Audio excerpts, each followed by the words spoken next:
with all the turmoil in Bangladesh over the past few weeks, there are a lot of political implications for our neighbor and India too.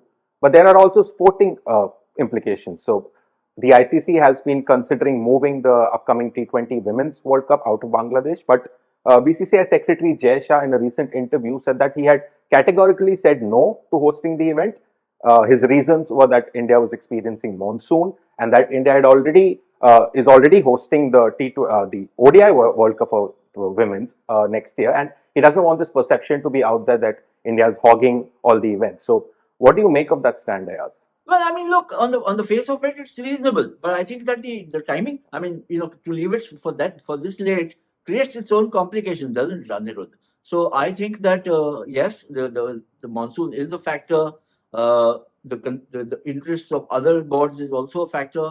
But this is the Women's World Cup, and everybody knows, and we've been talking about it so often that it needs the big push. And a World Cup obviously gives that push.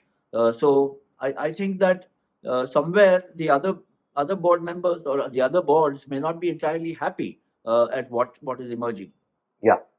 So in that same interview, Jay Shah also said that the new NCA will soon be inaugurated in Bengaluru, and from reports, it says that it has a lot of world-class facilities, not only for our cricketers but also for Olympic athletes like Neeraj Chopra. So this comes after I think 4 weeks before when Jay Shah said that the BCCI had pledged around 8.5 crore to India's Paris contingent.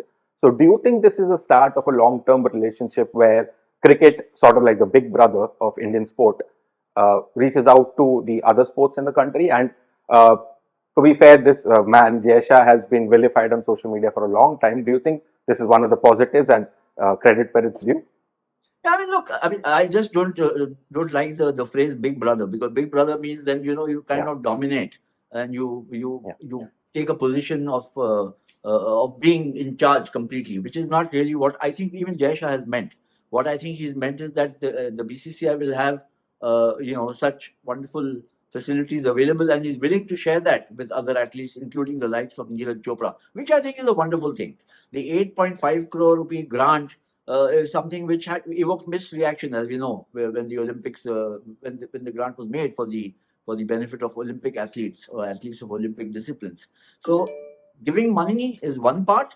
Uh, it also depends on the federations who want to take it and how they take it and how they utilize it. So, for instance, if BCCI gives money, how is it being deployed? How is it being utilized? Is the BCCI going to oversee that, or leave it to the respective federations or whoever has the IOA and say, look, now we've done our bit, it's up to you. So I think that's a bit of a it can be a little I won't say it's complex, but it could be a bit tricky in how the money is managed. Not that the BCCI will not give the money, and I don't think that in the wider sense, Anirudh, what I feel is that I would not like to see federations get dependent on external agencies for financial support. I mean, the BCCI does not seek financial support from anyone. One can say that they are flush with money, but they've reached this position after managing their sport very well. So I think that should be the lesson, the inspiration for other federations, whether it's hockey or athletics or track and field or wrestling or badminton. That it is the federation's job to try and get money, raise the sponsorship, provide it to their own athletes from the grassroots level upwards to the elite level. So that's one part. But if you've got a center of excellence, if the NCA provides the facilities, the infrastructure, where others can come and train and make use of that facility to do better at the Olympics, I think that's a wonderful arrangement. Yeah.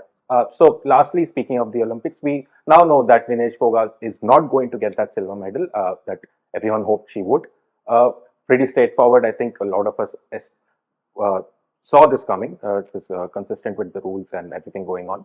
But hopefully, this is the last we're going to speak of this. So, lastly, I ask, what do you think are the lessons learned from this episode? I mean, it's very unfortunate, as we know, it's misfortune that has hit Vinesh Phogat. But I agree. I mean, even the CAS, which overturned or dismissed the petition, has to abide by what the rules are, because otherwise you open, a Pandora's box if you go back on the rules, and with retrospective effect, there'll be so many other cases looking for redressal. So I don't think that was possible. The petition had to be made. There's nothing wrong with making the petition. You try it, it doesn't happen. What I foresee happening is that all athletes and federations will have to be doubly careful or extremely careful about how they manage their affairs. But I also think that this particular way in law will go in for a scrutiny, a harsher scrutiny. We'll have to wait and see how that happens. It's not happened immediately, but the lacuna has been spelt out, in such graphic detail, and we've seen the consequences. That I see that lacuna being revisited, and see how, or that rule being revisited, and to see how it can be sorted out, so that this case, which is actually a one of a kind, this Vinesh Phogat case, in many ways, because she had reached the finals and then not getting a medal. So how this kind of a situation does not arise again in the future is something I think they will address, or should address. Yeah, they should address, and if they do address it, we'll keep you in the loop, and we'll bring you all the updates as and when they happen. So yeah, that's it for this episode of Sports Room. We'll see you next time. Thanks, Anirudh. Take care. Bye bye.